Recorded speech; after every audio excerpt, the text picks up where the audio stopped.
السلام عليكم ورحمة الله وبركاته. مرحبا بكم في قناة انجليش تيوب. معكم عباس شكر. النهارده ان شاء الله هنحل مع بعض Practice Test 1A الامتحان الأول في امتحانات الورك بوك للصف الثالث الثانوي منهج الجديد 2019. وهنبدأ A. Vocabulary and Structure الكلمات والقواعد.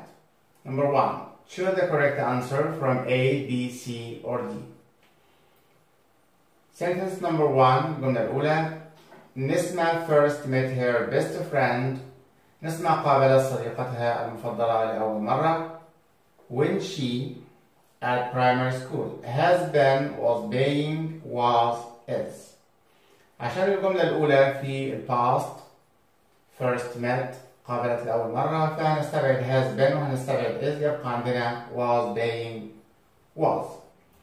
الاختيار الصحيح هو كلمة was past simple ماضي بسيط، لكن اللي ممكن يشوف إن هي كانت في المدرسة الابتدائية حدث طويل في الماضي فترة طويلة وقابلت صديقتها أثناء هذه الفترة فممكن يذهب لاستخدام was being، لكن هنا بنقول صح المعنى في الجملة الثانية أطول من الجملة الأولى في الماضي، لكن الفعل verb to be لا يوضع في الاستمرار أبدا، يعني مش ممكن أشوف تركيبة was being إلا في حالتين. حالة منهم لما تكون الجملة ماضي مستمر مبني للمجهول والجملة هنا مش مبنية للمجهول. الحالة الثانية لما يكون بوصف شخص بصفة ليست أساسية فيه أو صفة بشكل مؤقت فأقول he was being rude yesterday. كان يبدو وقحا أمس، معناها أن تصرف بوقاحة رغم أنه ليس وقحا. دي الحالتين بس في اللغة الإنجليزية اللي ممكن أشوف فيها was being مبني للمجهول في الماضي المستمر أو وصف شخص في الماضي بصفة ليست صفة أساسية فيه إنما كانت صفة مؤقتة في موقف معين. Number 2. I am going to wait until they. سوف أنتظر حتى they prevent يمنع increase يزيد reduce يقلل replace يستبدل the price of the phone سعر الهاتف before I buy it قبل أن أشتريه. يبقى سأنتظر حتى reduce يقللون سعر الهاتف قبل أن أشتريه. What at midday yesterday are you doing مضارع مستمر were you doing ماضي مستمر you were doing ماضي مستمر have you done. مع وجود yesterday أنا مش محتاج المضارع لا are you doing ولا have you done، أنا محتاج زمن في الماضي. وعلامة at وساعة at وفترة مع yesterday بتديني ماضي مستمر. أنا قدامي جملتين في الماضي المستمر لكن ده سؤال فهقدم where على you وتبقى الإجابة were you doing. Number 4. You can't use the internet at the moment. ما تقدرش تستخدم الإنترنت في هذه اللحظة because the computer is لأن الكمبيوتر is out of line offline online inline. الإجابة الصحيحة offline يعني غير متصل بالإنترنت. Number 5. Kamal an English person before he met my friend Jack. كلمة before وهي علامة زمنية أو أداة ربط زمنية إذا جاء بعدها ماضي بسيط بيكون الجملة اللي قبلها ماضي تام فهنستخدم had not met. البعض ممكن يقول طب ما هي before ممكن استخدمها مع جملتين ماضي بسيط، صح، لكن الكلام ده لو عندي اختيار ماضي بسيط بس ومفيش في الجملة اختيار ماضي تام، لكن لو الاثنين موجودين يبقى المفضل هو الماضي التام. Number 6. It is best to إنه من الأفضل أن the dried fish السمك المجمد in water before you cook it قبل أن في الماء قبل أن تطبخه أو تطهوه. نستخدم كلمة soak تنقع السمك المجمد في الماء قبل طبخه أو قبل طهيه. Number 7. Before there was a bus to her village قبل أن يكون هناك باص يوصل إلى القرية بتاعتها. Mona and her brother منى وأخوها to school had always walked were walking, have always walked, walk. before وبعدها ماضي بسيط مش ممكن بأي حال من الأحوال يكون في الطرف الآخر أي زمن من أزمنة المضارع. إذا سي المضارع التام مستبعد، ودي المضارع البسيط مستبعد، يبقى الماضي التام والماضي المستمر. هنا هنستخدم مع before ماضي بسيط ثم ماضي تام، فهنستخدم have always walked. اعتادوا أن يمشوا إلى المدرسة. Number 8. The students were very helpful. الطلاب كانوا متعاونين جدا and helped ساعدوا to remove يزيل rescue ينقذ respect يحترم research يقوم ببحث some of the rubbish بعض القمامة that was in the canal التي كانت في القناة أو الترعة، وبالتالي هنستخدم كلمة remove يزيل بعض القمامة. Number 9. You can't talk to طارق. لا تستطيع أن تتحدث إلى طارق because لأن he out. في وجود can't وهي تصريف أول أنا مش هقدر أستخدم used to go لأنها ماضي، مش هقدر أستخدم had gone كمان لأنها ماضي. يبقى عندي had just gone خرج للتو، وجوز بمعنى يذهب، وطبعا جوز مضارع بسيط بيتكلم عن موقف دائم أو معتاد أو متكرر، لكن أنا هنا بتكلم عن موقف محدد فمش هستخدم مضارع بسيط إنما هستخدم مضارع تام has just gone. وهنا مهم جدا أبقى عارف إمتى بستخدم كل زمن. لما يكون في موقف محدد أنا ما ينفعش أستخدم مضارع بسيط، أنا بستخدم مضارع تام. في بعض الأحيان ممكن تكون الجملة تتطلب مضارع مستمر. Number 10. Do you often هل أنت غالبا music from the internet الموسيقى من الإنترنت؟ طبعا الكلمة المناسبة هي كلمة download، يعني حمل download music from the internet يحمل الموسيقى من الإنترنت. 11. Ola is nervous. أولا تكون متوترة. كلمة nervous بمعنى عصبية أو متوترة، لكن في الجملة هنا بمعنى متوترة. أولا تكون متوترة because لأن she never gives, had never given, never used to give, has never given a talk to the class before. لم تلقي خطاب أو لم تتحدث إلى الفصل من قبل. في وجود كلمة before هنستخدم مضارع تام has never given. في الأساس مع وجود is في البريزنت في المضارع أنا بستبعد كل أزمنة الماضي had never given, never used to give، ويبقى عندي الاختيار ما بين never gives و has never given. لو هقول never gives معناها أنها لم تلقي خطاب أبدا ولا حتى الآن، لكن has never given لم تلقي من قبل لكنها تلقي الآن في هذه اللحظة. 12. My father said that his teacher was very.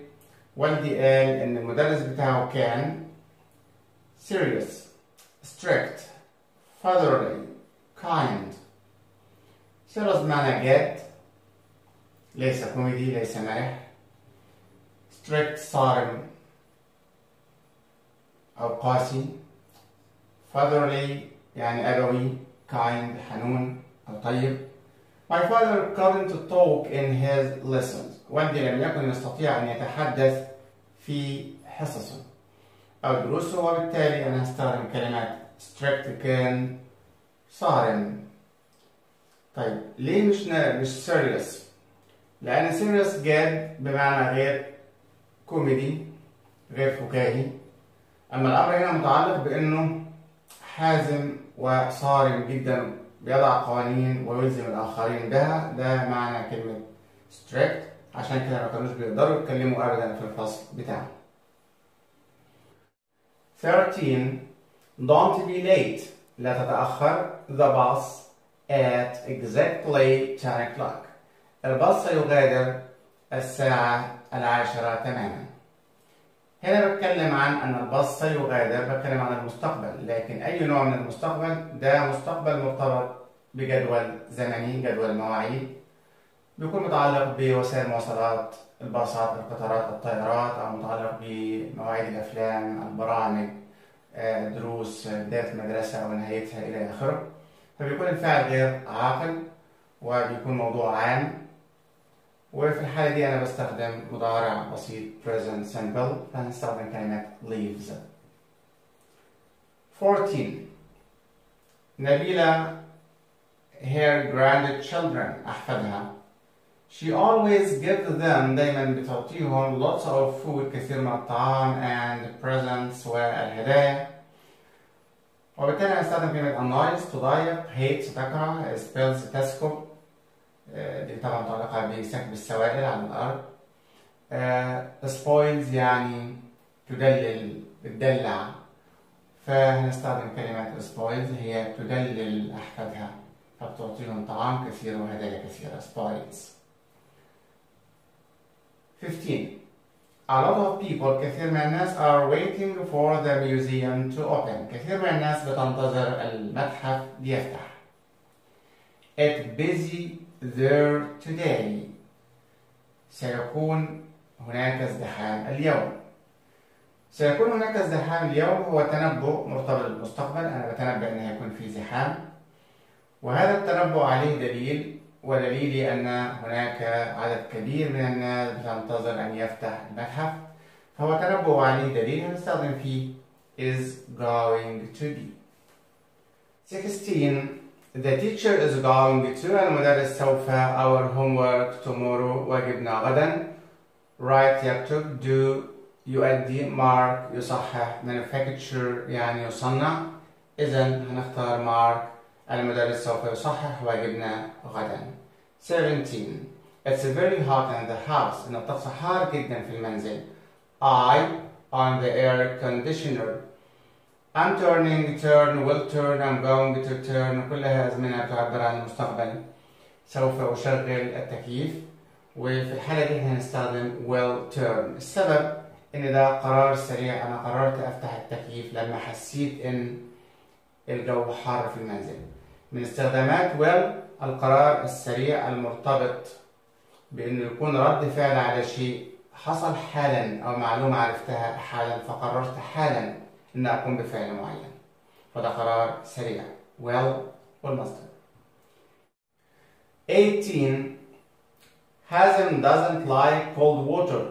حازم لا يحب الماء البارد but we him that swimming is good for him. أن السباحة جيدة له. encouraged شجعناه، convinced أقنعناه، confused أربكناه، discouraged يعني منعناه أو لم نشجعه. هنا الاختيار convinced أقنعناه أن السباحة جيدة له. طيب encouraged محتاجة إلى encouraged him to. 19. We can't use classroom 5 tomorrow. ما نقدرش نستخدم حجرة الدراسة رقم 5 غدا. because لأن they paint, will have painted, are painting, will paint the walls. لأنهم سوف يدهنون الجدران. بتكلم عن المستقبل، وفي موقف زي ده دهان الجدران أمر مرتب له من قبل، بدليل إن احنا عارفين إنه هيحصل بكرة وإن احنا مش هنقدر ندرس في هذا الفصل. إذا في ترتيبات لدهان هذا الفصل، ولما يكون المستقبل مرتبط بإعدادات وتجهيزات معروفة مسبقا بنستخدم مضارع مستمر. are painting. 20. Where does your family to go on holiday next summer? أين عائلتك؟ invent تخترع، invest تستثمر، invite تدعو، intend تنوي. أين عائلتك تنوي أن تذهب في العطلة أو في أجازة الصيف القادم؟ 21. The mechanic repairing your car by the end of the week في نهاية الأسبوع أو قبل نهاية الأسبوع. في وجود by مع إشارة إلى زمن المستقبل هنستخدم مستقبل تام will have وتصريف ثالث. 22 to make bread لكي تصنع خبز. First أولا make a of flour and water من الماء والدقيق. Mixture خليط. Mixing خلط. Moisture رطوبة. Monument أثر من الآثار القديمة. إذا الاختيار mixture. لكن ليه مش mixing؟ وهي كلمة مشتقة من نفس الفعل، فعل في ING تقوم مقام الاسم. السبب إن في A و A تسبق الاسم المفرد، لكن الفعل اللي في ING بيعامل معاملة الاسم الذي لا يعد، فمش هقدر استخدم mixing. 23 I haven't seen the new adventure film. أنا لم أشاهد فيلم المغامرات الجديد. Just, yet, already, never. كلها علامات من علامات المضارع التام، لكن العلامة التي تأتي مع النفي والسؤال هي yet. أما just و already و never تأتي مع الجملة الخبرية التي ليست سؤال والمثبتة التي ليست منفية. الخطأ الشائع أن بيعتقد أن never بتأتي مع النفي. هي never تدخل على الجملة المثبتة لتجعلها نفي، لكنها لا تدخل على الجملة المنفية أصلا. فوجود not لا يجتمع مع never. 24 The school secretary is. سكرتير المدرسة يكون for sending emails to the parents. مسؤول عن إرسال الإيميلات إلى الآباء أو أولياء الأمور. responsible غير مسؤول. respected محترم. responsible مسؤول. awarded يعني مكافأ. إذن responsible for يعني مسؤول عن. 25 أحمد has gone to London. He's going to return to Cairo next week. Has gone ذهب ولم يعد. has been ذهب وعاد. C مع حرف الجر to و D مع حرف الجر to. لأنه he is going to return to Cairo next week لأنه سيعود إلى القاهرة الأسبوع القادم، فهو لا يزال هناك. ذهب ولم يعد، فأنا محتاج إلى has gone، لكن محتاج كمان إلى to. has gone to London. 26 Not many people have read my cousin's book. ليس الكثير من الناس قرأ كتاب ابن عمي because لأن he couldn't find لأنه لم يجد a library مكتبة publisher ناشر bookshop محل يبيع الكتب bookseller بائع كتب. هو لم يقرأ الكثير من الناس كتابه لأنه لم يجد ناشر a publisher ناشر للكتب. 27 كريم has been really good at English. كريم كان جيد في اللغة الإنجليزية. He went to England on holiday last summer. هو ذهب إلى إنجلترا في إجازة الصيف الماضي. هنا مضارع تام وبعد منه ماضي بسيط، وأداة الربط اللي بتربط المضارع التام بالماضي البسيط هي كلمة since. كريم جيد في اللغة الإنجليزية منذ أن ذهب في أجازة إلى إنجلترا الصيف الماضي. 28 My grandparents' house is old-fashioned. منزل أجدادي يكون موضة قديمة. And doesn't have many وليس به الكثير من gadgets الأجهزة المنزلية. Galleries معرض للتحف. Technology تكنولوجيا. Electricity كهرباء. الإجابة gadgets. لكن ممكن أفكر وأقول ليس به الكثير من التكنولوجيا. طب ليه ما أخذتش كلمة تكنولوجي؟ لأن بعد مني أنا محتاج إلى جمع، وتكنولوجي اسم لا يعد. إذا هنختار gadgets أجهزة منزلية، وفي نفس الوقت هي جمع تناسب كلمة ميني. 29 When we saw the hotel, we were knowing, have known, knew that it was a great place for holiday. الجملة دي من أهم الجمل لأنها بتلفت نظرنا لشيء مهم جدا. بلاش نحفظ القوالب الثابتة. بيتقال لنا إنه لو عندي جملة فيها 3 أزمنة 2 منهم ماضي بسيط يبقى التالتة ماضي تام. الكلام ده الجملة دي هتثبت إنه غير صحيح. طب أعمل إيه؟ ما تحفظش قوالب ثابتة، افهم معنى الجملة واعرف علاقة الأزمنة ببعضها. في الجملة هنا بيقول عندما رأينا الفندق عرفنا أنه مكان عظيم للإجازة. عشان الجملة في الماضي فأنا مستبعد المضارع اللي هو have known لأنه لا يتوافق أبدا مع أزمنة الماضي.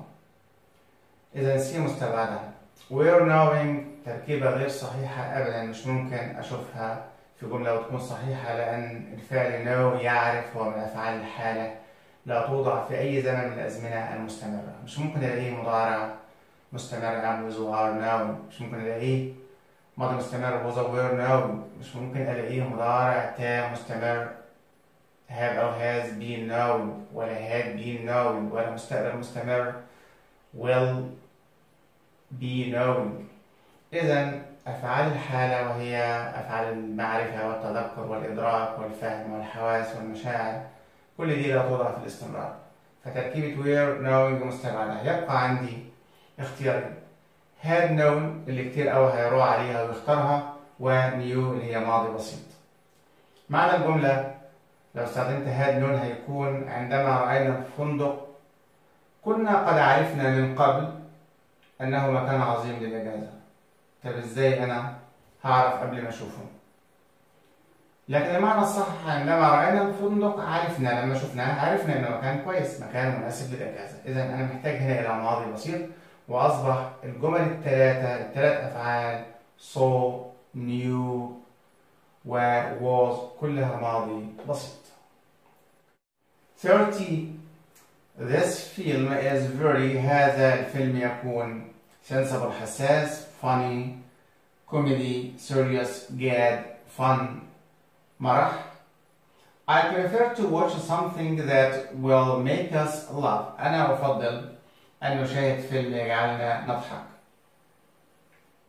ما دمت أفضل أن نشاهد فيلم يجعلنا نضحك إذا هذا الفيلم ليس كوميدي. أنا أفضل شيء آخر. ما دام في تفضيل يبقى ما بعد أنا أفضل هو نقيض أو عكس ما قبلها. فما دام ما بعدها هو شيء يجعلنا نضحك إذا ما هو موجود قبلها بمعنى شيء جاد يعني serious. فهنا مفتاح الإجابة هو كلمة I prefer والتي يأتي ما بعدها مناقض لما قبلها أو عكس ما قبلها. بعد كده ننتقل إلى reading comprehension قطعة الفهم. هنقرأ القطعة هنحاول نخمن معاني الكلمات الصعبة ونفهم الموضوع إجمالا ونبدأ نجاوب الأسئلة. أهم شيء في القطعة أن نفهم السؤال كويس جدا. لازم أخد وقتي في فهم السؤال وبعدين أبدأ أدور عليه في القطعة على الإجابة بتاعته. Question number 1 For how long has Munir done this job? كم المدة اللي أدى فيها منير وظيفته أو هذه الوظيفة؟ في القطعة في السطر الثاني بيقول من نهاية الأول وبداية الثاني بيقول I have now worked here أنا عملت هنا for 2 weeks لمدة أسبوعين. فالإجابة for 2 weeks وإجابة مباشرة جدا. Question number 2 Why does he have to get up early tomorrow? ليه هو مضطر إنه يستيقظ مبكرا غدا؟ في القطعة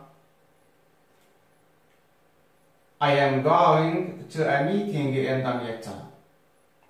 في بداية الجملة من الأول خالص بيقول Today I am visiting a new hotel in Cairo and tomorrow غدا I am going to a meeting in دمياط. إذا هو ليه مضطر يصحى بدري غدا؟ عشان he is going to a meeting ذاهب إلى اجتماع. 3 Why did someone take a photo of منير؟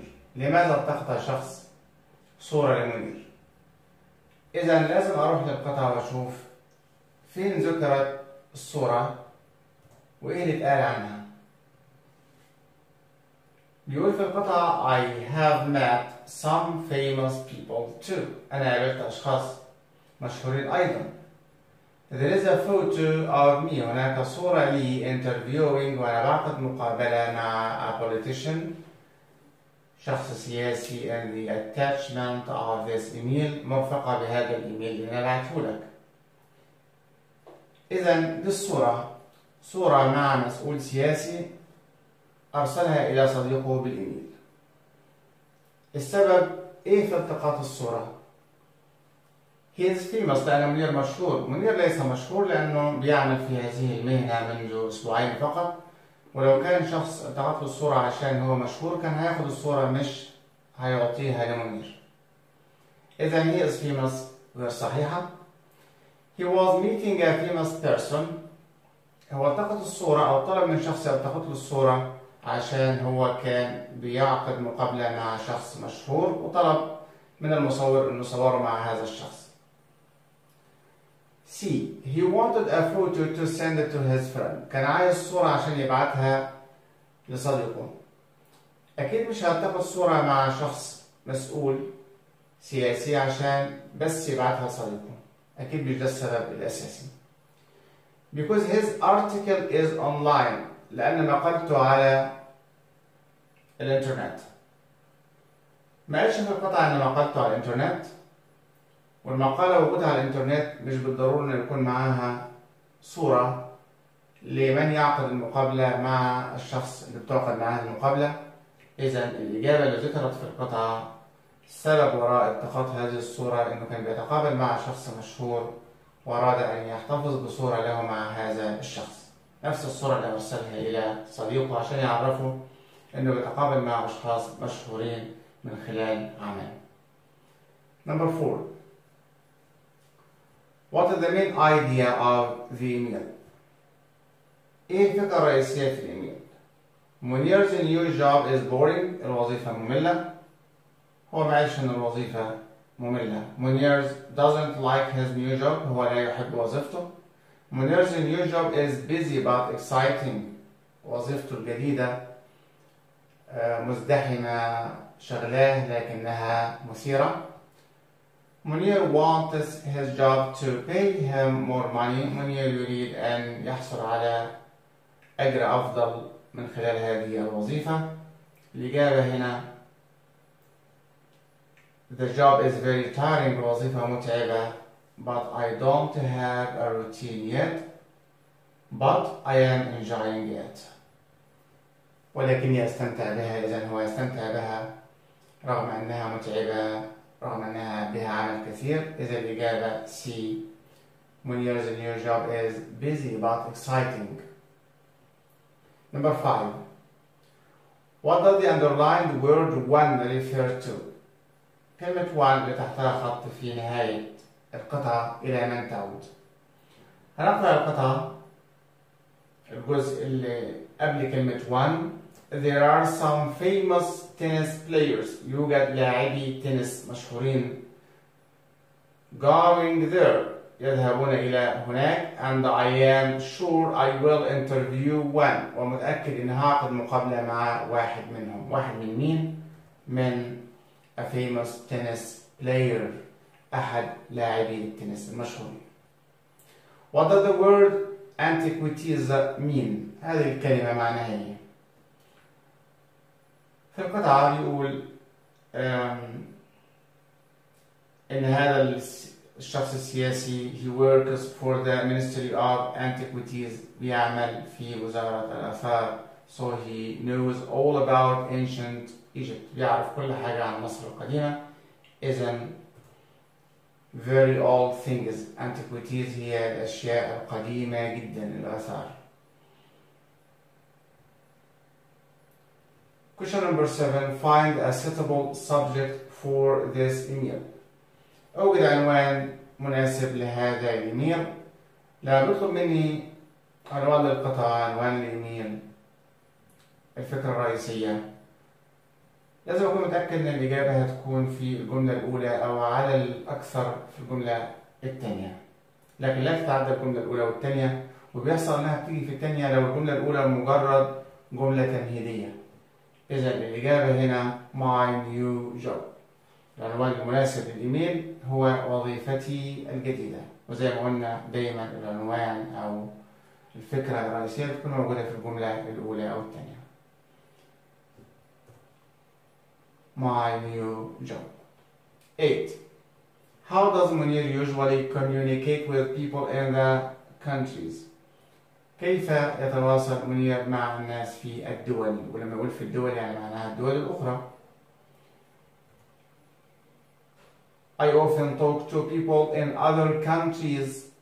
أنا دايما بتحدث مع الناس في الدول الأخرى using the internet. في الإجابة he usually communicates with them using the internet. Question number 9. What job do you think Munir does? في رأيك ما وظيفة منير؟ I think he is a journalist أو I think he is a correspondent. إما إنه صحفي أو مراسل بيعقد مقابلات مع الأشخاص المشهورين. Number 10.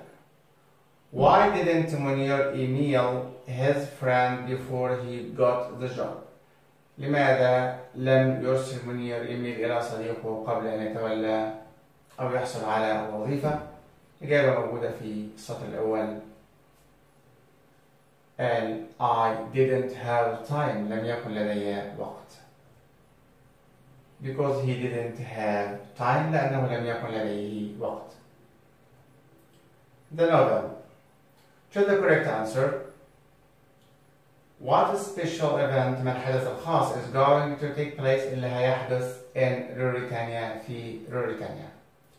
There will be a war. هيكون في حرب. There will be a new king. هيكون في ملك جديد. There will be a new duke of Stralsund. هيكون في حاكم جديد لسترالسو العاصمة. Colin Sept is going to become a ruler. هيصبح Colin Sept حاكم.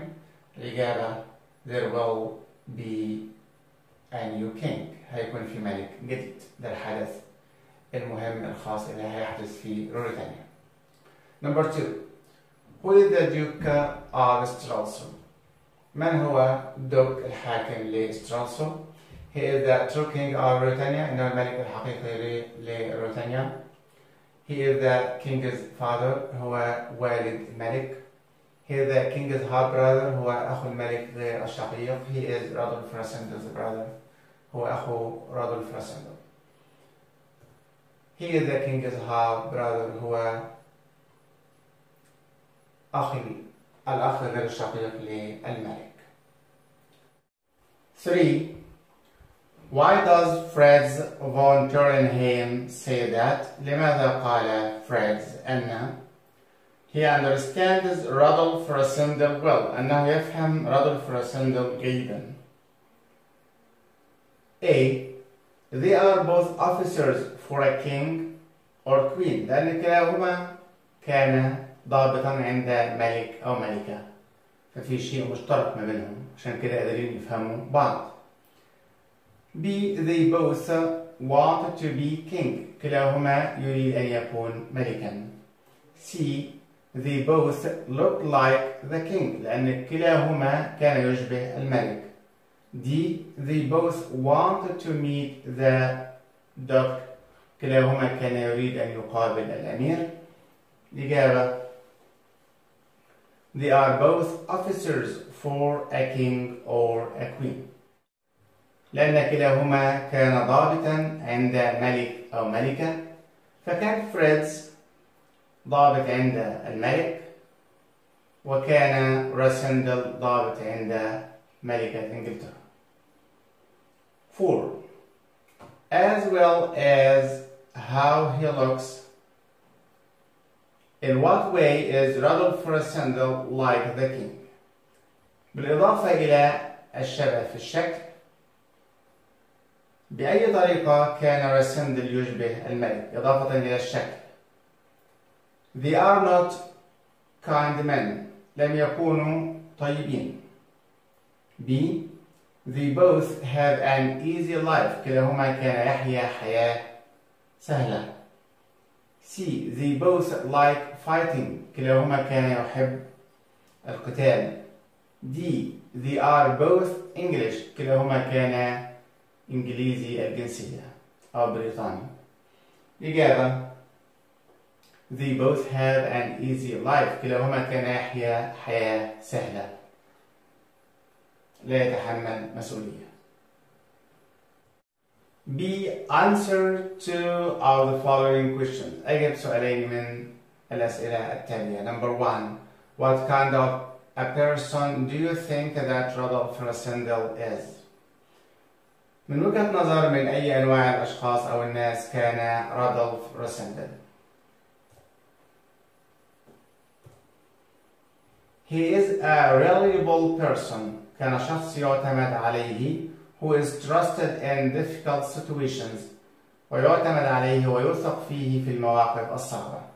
He is also so flexible. كان مرن جدا that لدرجة أن he changes أنه تغير to face new situations ليواجه المواقف الجديدة and take responsibilities ويتحمل المسؤوليات.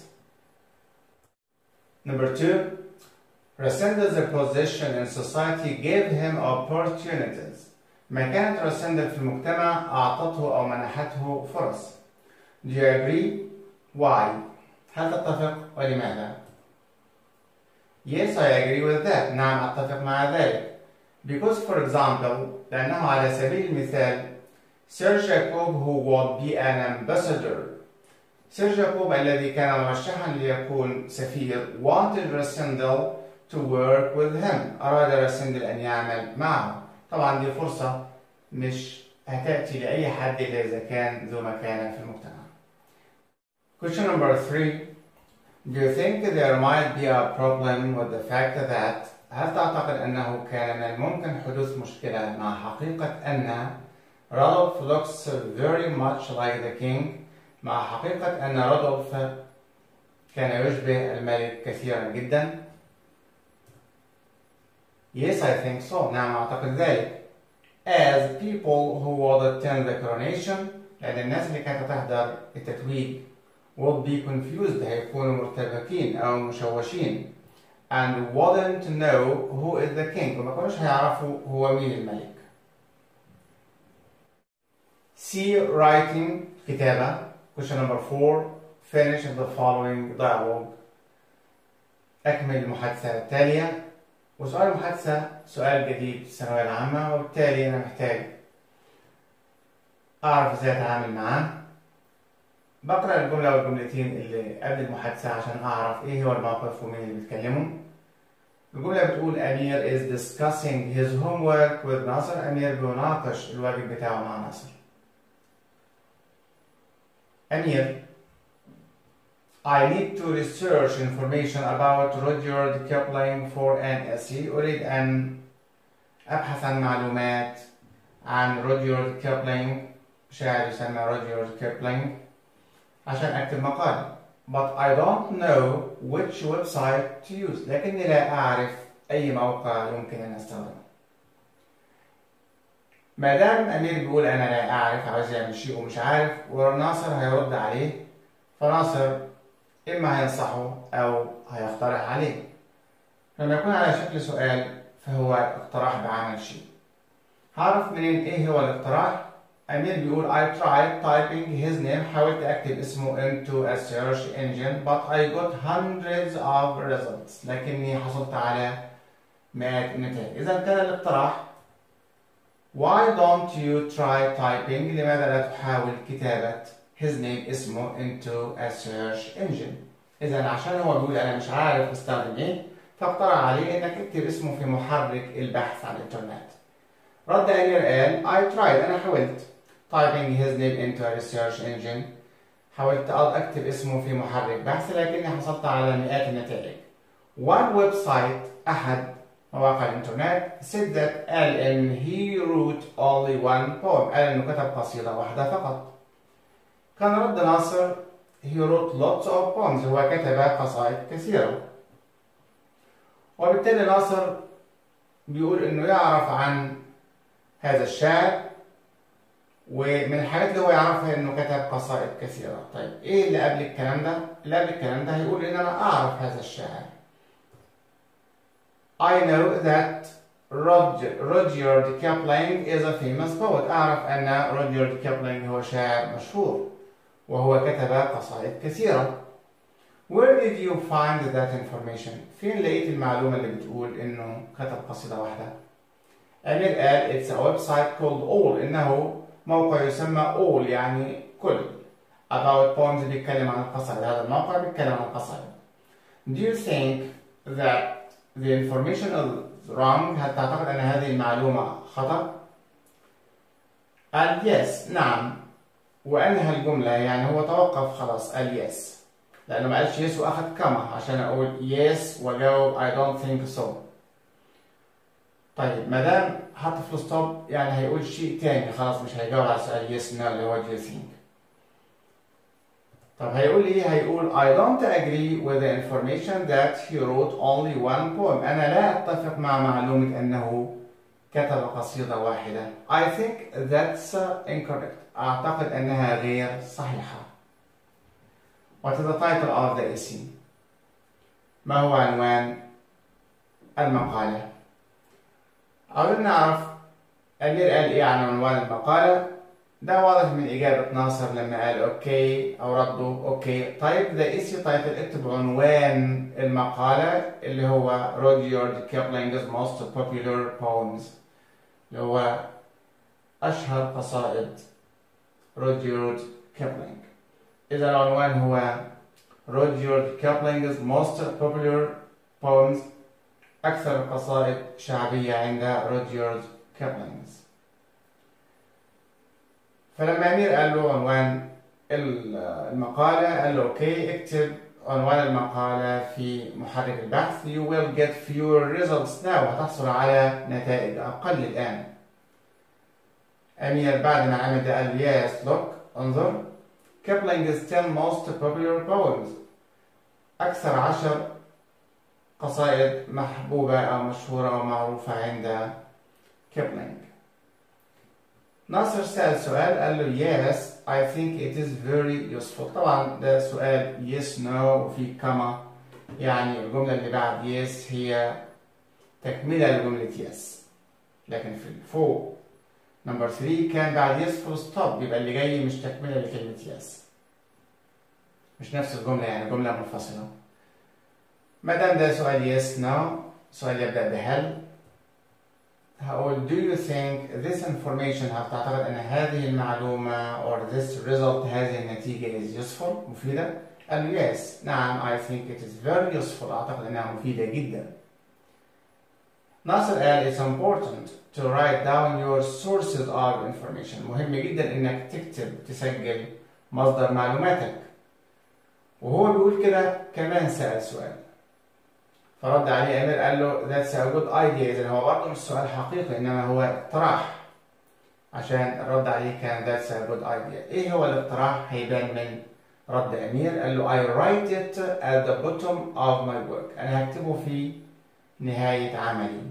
وكان الكلام عن كتابة مصدر المعلومات. فهيكون الاقتراح how about or what about writing ما رأيك في كتابة this website address عنوان هذا الموقع الإلكتروني. قال له إنها فكرة جيدة سوف أكتبه في آخر عملي. Question number 5. Write a paragraph of about 120 words on one of the following. A summary of a book that you have enjoyed. ملخص كتاب قرأته. هكتب العنوان في وسط السطر a summary of a book I have enjoyed. ملخص كتاب قرأته. وبعدين ممكن يكون موضوع بهذا الشكل. I have enjoyed reading a novel called Oliver Twist. لقد استمتعت بقراءة رواية تسمى Oliver Twist. It is a very interesting novel. إنها رواية شيقة. It was written by Charles Dickens. كتبت بواسطة تشارلز ديكنز. The story takes place in the 19th century. القصة حدثت في القرن التاسع عشر. It describes life in England in the 19th century. إنها تصف الحياة في إنجلترا في القرن التاسع عشر. The main character is called Oliver Twist. الشخصية الرئيسية هي شخصية Oliver Twist. Oliver Twist was born in a workhouse. ولد أوليفر تويست في إصلاحية. His mother died after she saw and kissed him. أمه ماتت بعد أن رأته وقبلته. He was taken to live in an old house with other orphans. هو أخذ ليعيش في منزل قديم مع أيتام آخرين. When he was 9 years, عندما كان عمره 9 سنوات, he was taken to live in a workhouse. أخذ ليعيش في إصلاحية to work for food, ليعمل من أجل الطعام. He escaped to London. هرب إلى لندن where he lived with a gang. حيث عاش مع عصابة and worked with them. وعمل معهم. He suffered a lot of troubles. لقد عانى الكثير من المتاعب before he was finally adopted by a kind man. قبل أن يتم تبنيه بواسطة رجل طيب. And lived with him وعاش معه and near to his aunt Ruth وبالقرب من خالته روز. I really enjoyed reading Oliver Twist so much. في الحقيقة أنا استمتعت بقراءة Oliver Twist so much جدا. As it is a fantastic novel or it is a fantastic book. لأنه كتاب أو رواية رائعة. Be a teacher who has helped you. مدرس ساعدك. هكتب العنوان في وسط السطر a teacher who has helped me. ممكن يكون الباراجراف بتاعي بهذا الشكل. My teacher of English has helped me greatly. مدرس اللغة الإنجليزية ساعدني بدرجة كبيرة أو بشكل عظيم.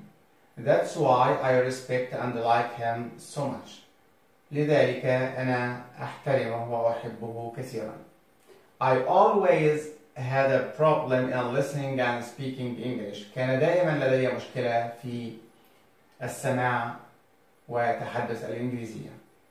When I first joined the secondary school, عندما التحقت في البداية بالثانوية بالمدرسة الثانوية, my teacher noticed that. لاحظ ذلك أو لاحظ أن I was good at reading and writing. أنني كنت جيد في القراءة والكتابة. But I was terrible at speaking and listening. لكني كنت سيء جدا في التحدث والاستماع. That was my big problem in English. هذه كانت مشكلتي الكبيرة في اللغة الإنجليزية. My teacher told me that practicing is the most important thing in learning languages. مدرسي أخبرني أن الممارسة والتدريب هي أهم شيء في تعلم اللغات. And showed me how to practice listening and speaking. وأوضح لي كيف أمارس الاستماع والتحدث.